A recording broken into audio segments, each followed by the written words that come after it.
Hi everyone, happy Monday. Today is day 7 of our time out of school, and today my goal was to make something absolutely bizarre that you've probably never seen before. I wanted to pick 2 completely random ingredients that I had in my pantry, and I wanted to teach you how to make something cool.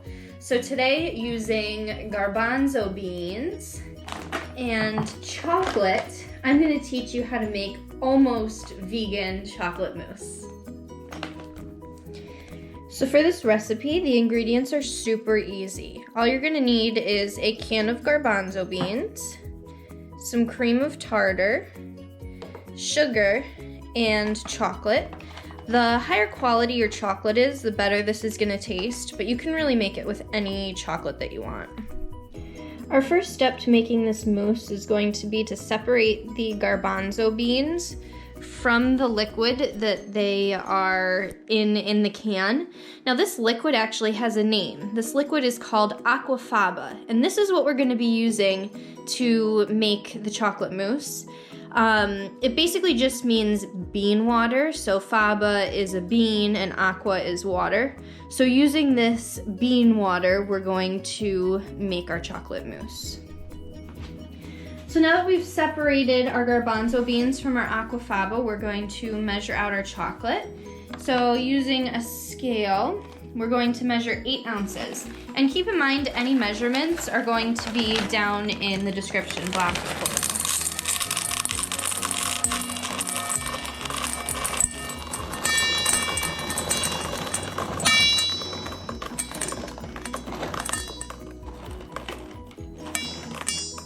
All right, 8 ounces. So now that I have my 8 ounces of chocolate, I'm going to melt it. You could melt it in the microwave, but I like using a double boiler method. So to do that, I have water boiling on the stove, and I've got it about 1 inch up the bottom of the pot. But your goal is to fill the pot so that the water does not touch the bottom of the bowl when you put the bowl over the pot. So I've got it boiling. I'm going to turn off the heat, and I'm going to place my 8 ounces of chocolate on the top of it. And now all I have to do is stir. And I'm gonna keep on stirring until all of my chocolate is melted. So I'll come back to you when we get to that point. For now, it's just a little too hard to hold a camera and stir chocolate. So I'll show you what it looks like when it's ready. So while the chocolate's melting, I'm gonna start whipping the aquafaba. So I'm going to pour 1 can's worth of aquafaba into the mixer. And then I'm going to add 1/4 teaspoon of cream of tartar to it while it's mixing. So I'm going to start it mixing, and then I'll come back to you when I have the cream of tartar opened so that I can add some. All right, 1/4 teaspoon of cream of tartar going in. That'll help to stabilize the aquafaba as it whips up. So now I'm going to turn up the speed and let it go.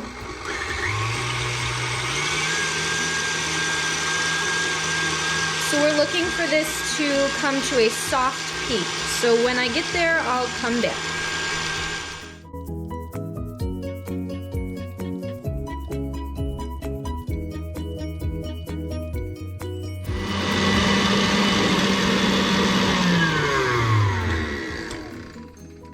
Alright, so it looks like we're getting pretty close to soft peaks.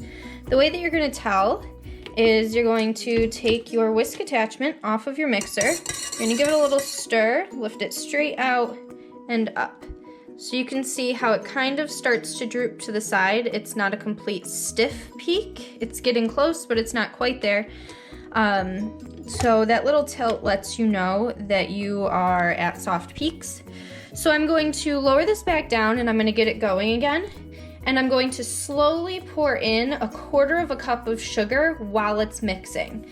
And then after we've added our sugar, we want it to reach stiff peaks. So I'll show you me adding in the sugar, and then I'll come back when we've reached stiff peaks.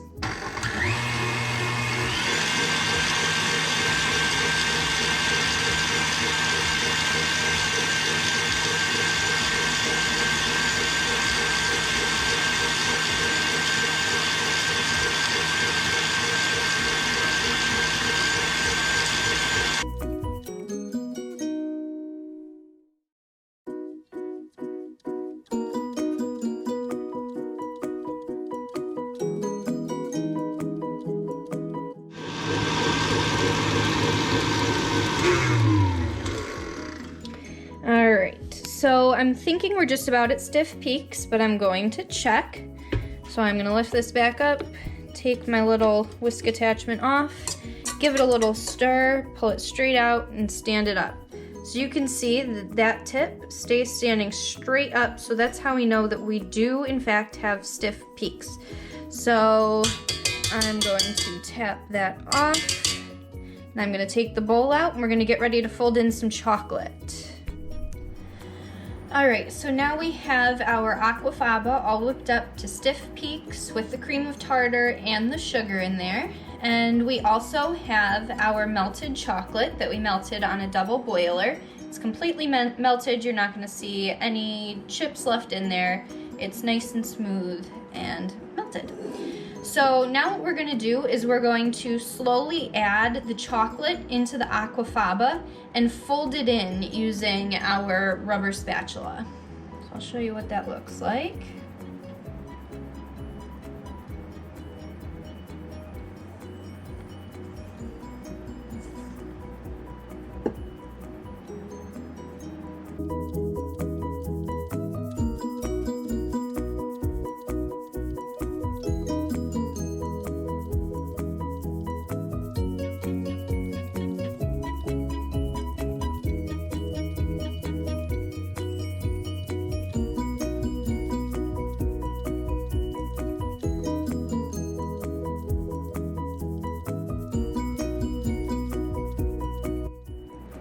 All right, so our mousse is all mixed together. You can see that it's still nice and light and fluffy. It still has air pockets in there. That's what you're looking for. You want to make sure that you keep as many of those air pockets in there as you can. You can also tell that it is very well mixed together. You don't want to see any streaks of chocolate still in there, and you don't want to see any white streaks of Aquafaba. So just make sure that it is well mixed, and make sure that you don't kill all the bubbles if you're making this at home. Next step, we are going to bring in some little containers to put them in. I've got some little glasses here to put them in. I also have these little glasses to put them in. They're just little dessert dishes. You're going to want to make sure that they're nice and clean, and you're going to evenly distribute your Aquafaba mousse into each of these containers. And then what you're going to do is you are going to put them in the refrigerator, and you're going to let them cool for 2 to 4 hours. So I'll come back to you when I have them all distributed just before I get them into the fridge. Alright, so I got all of my Aquafaba chocolate mousse divided into these 4 little cups. I was going to try to put some in these cute little dessert flutes, but I found that the top was a little too small and it made it kind of awkward to get the spoon in there.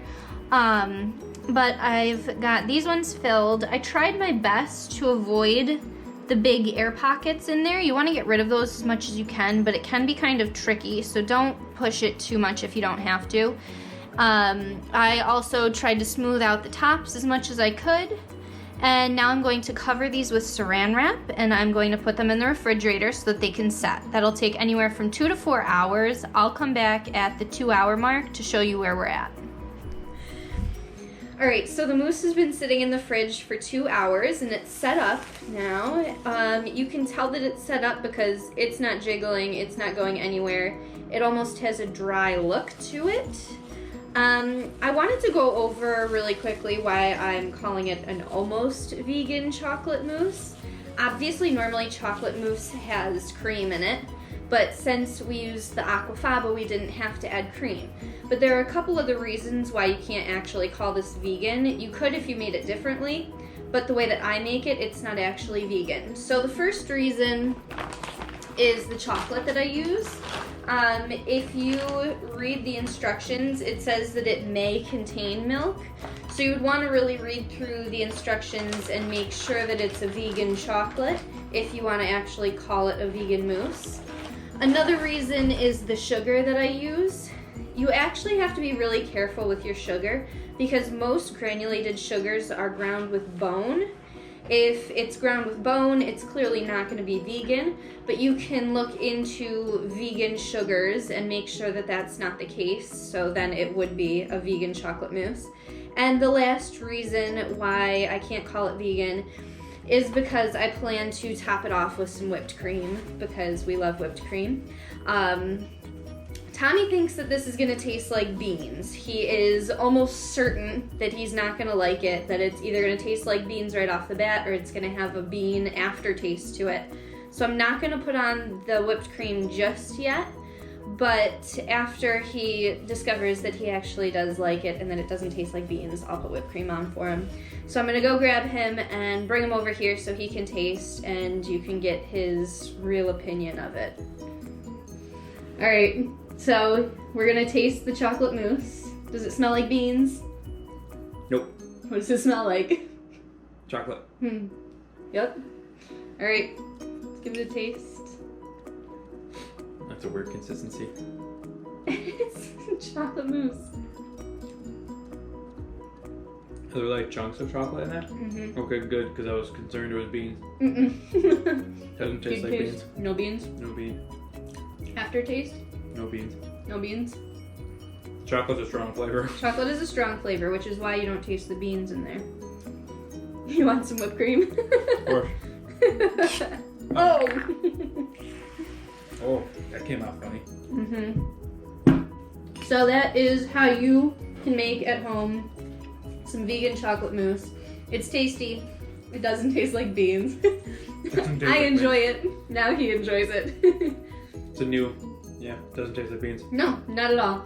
So you can actually, if you want to make whipped cream to put on top, you can make whipped cream out of the Aquafaba and do the same thing with the sugar. You would probably want to add a little extra sugar and add some vanilla and whip it up and it'll be just like whipped cream. You can also make whipped cream out of coconut milk. So that's another way that you could make this vegan. Tastes like coconuts? It would taste a little bit like coconut, I'd assume. I don't like coconut, so it's a little lost on me. But let me know if you guys try and make it at home. Let me know if you have any questions. And those of you who are in my food science class, I have a question for you. They can't answer you. So we talked about when liquids foam. There's a reason why liquids foam. They need two qualities. So what are the two qualities that the Aquafaba would need in order for it to foam? So let me know. Hope you guys are having a good break and stay safe and healthy.